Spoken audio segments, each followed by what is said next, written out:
ETF index mutual funds నేర్చుకుని stock మార్కెట్లో రాణించాలనుకుంటున్నారా? వెంటనే ఈ నెంబర్కి కాల్ చేయండి. నమస్కారం. కార్తీక పురాణం 30వ అధ్యాయంలోకి వచ్చాం. ఈ రోజున కార్తీక అమావాస్య, రేపు ఉదయం నుంచి మార్గశిర ప్రారంభమవుతుంది. ఈ అమావాస్య నాటి తెల్లవారు అంటే పోలి పాడ్యమి అంటాం కదా, అమావాస్య వెళ్ళగానే ఈ పోలి పాడ్యమి నాడు చేయవలసినటువంటి జ్వాలా తోరణము, తర్వాత నీళ్ళలో దీపాలు విడిచిపెట్టడము లాంటి క్రియలు చేసుకోవచ్చు. ఈరోజు చెప్తే రేపటికి ఏర్పరచుకుంటారని ఈ పూటే చెప్తున్నాను. కార్తీక మాసం తాలూకు ఫలశ్రుతే ఇప్పుడు చెప్పబడుతుంది.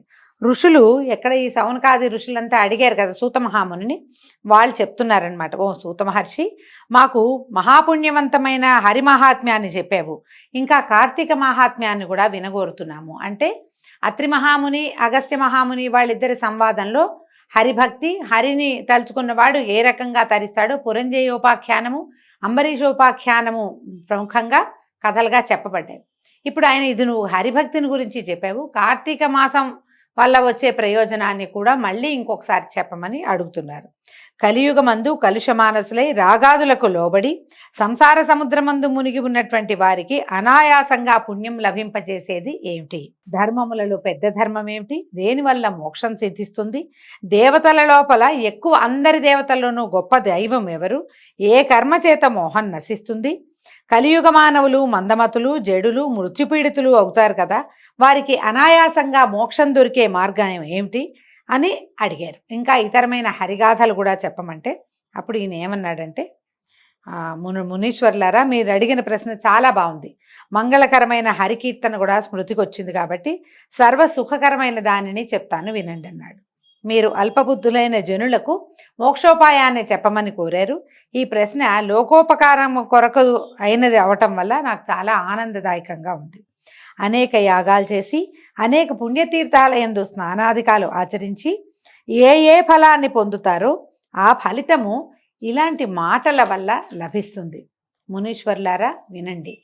కార్తీక ఫలము వేదోక్తమైనది, అనగా కార్తీకమందు వేదోక్త ఫలమును పొందుతారు.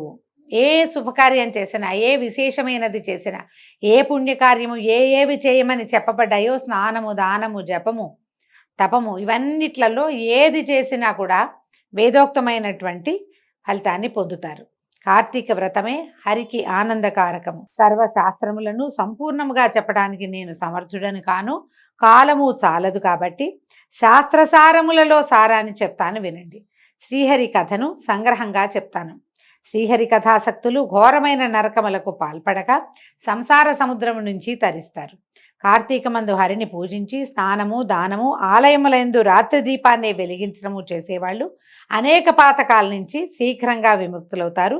ఇందులో సందేహం లేదు. సూర్యుడు తులారాశిని పొందింది మొదలు 30 దినాలు కార్తీక వ్రతాన్ని చేయవలెను.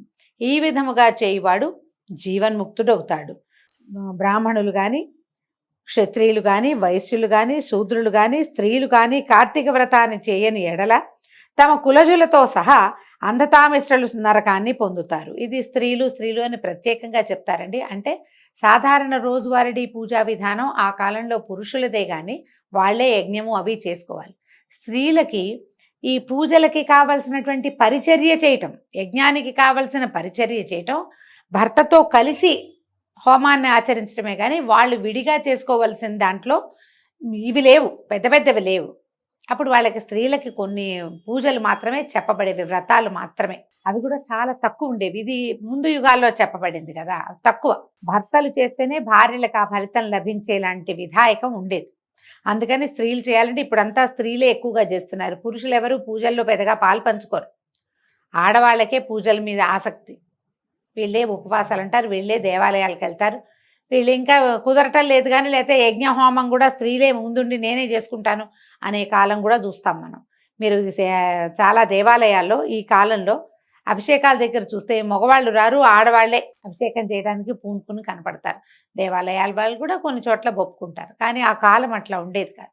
స్త్రీలు ప్రత్యేకంగా చేయాలంటే ఉపవాస విధి చేయాలి, ఈ వ్రతం చేసుకోవాలి అని చెప్పబడింది. అందుకని ఇంటి హరినామ సంకీర్తన చేయటం, దీపాలు పెట్టుకోవటము, ఎవరైనా పురాణం చెప్తుంటే శ్రద్ధగా వినటము, మగవాళ్ళు ఇంట్లో పురుషులో పెద్దవారో ఎవరైనా పూజ చేసుకుంటుంటే వాళ్ళకి ఇళ్ళకి పెట్టి ముగ్గులు వేసి అవన్నీ ఏర్పరిస్తే కూడా పుణ్యమే కాబట్టి ఇలాంటివన్నీ చేయటం. దీంతో పాటుగా కార్తీక పురాణ శ్రవణం చాలా విశేషంగా చెప్పబడింది. అయితే ఇంకేం చెప్తున్నారు, వీళ్ళు ఒకవేళ మనకి చేయవలసిన విధి ఉండి అవకాశం ఉండి కూడా మనం చేయకపోతే వంశంతో పాటు మొత్తం అంతా అంధతామిశ్రం అనేటువంటి ఒక చీకటి లోకాల్లో పడిపోతారట, నరకంలో.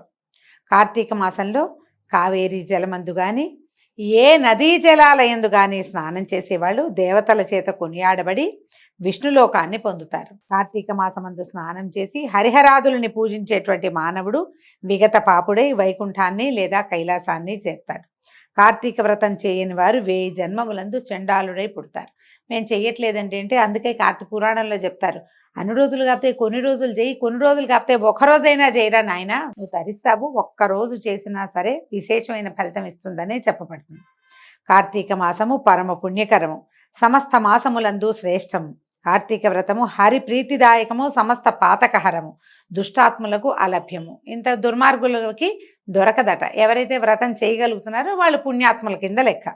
తులయందు రవి ఉండగా కార్తీక మాసమందు స్నానము, దానము, జపము, పూజ, హోమము, హరిసేవయు చేయువారు సమస్త దుఃఖముక్తులై మోక్షాన్ని పొందుతారు. కార్తీక మాసమందు దీపదానము, కంచు పాత్రని దానము, దీపారాధన, ధ్యానము, ఫలము, ధనము, గృహదానము అవన్నీ కూడా అత్యంత ఫలప్రదాలుగా ఉంటాయి. ఎవరికైనా పళ్ళు దానం చేసినా ఫలప్రదమే, దీపదానం చేసినా అంతే. గృహదానం ఏదైనా ఒక సంస్థకి కానీ ఒక మఠానికి కానీ ఒక దేవాలయానికి కానీ ఏదైనా గృహమో స్థలమో దానం చేసినా కూడా చాలా విశేషమైన ఫలితం లభిస్తుందట. ధనికుడు కానీ దరిద్రుడు కానీ హరిప్రీతి కొరకు ఈ కార్తీక మాసమందు ఈ కథని విన్న ఎడల అనంతమైన ఫలితాన్ని పొందుతారు.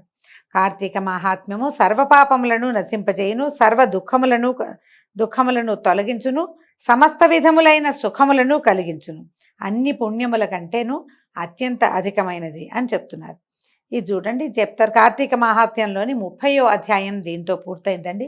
ఈ కార్తీక మహాత్మ్యాన్ని విన్నవారు, చదువువారు లేదా చెప్పువారు శ్రీ మహావిష్ణువుకి ప్రియమైన వారై సకల సుఖమును పొంది అటు పిమ్మట మోక్షముని పొందుదురు. దీంతో కార్తీక పురాణం పూర్తయిందండి. రేపు ఉదయం నుంచి మార్గశిర మాస విశేషాలతోటి అవకాశం ఉంటే మళ్ళీ కలుసుకుందాము. నమస్కారం.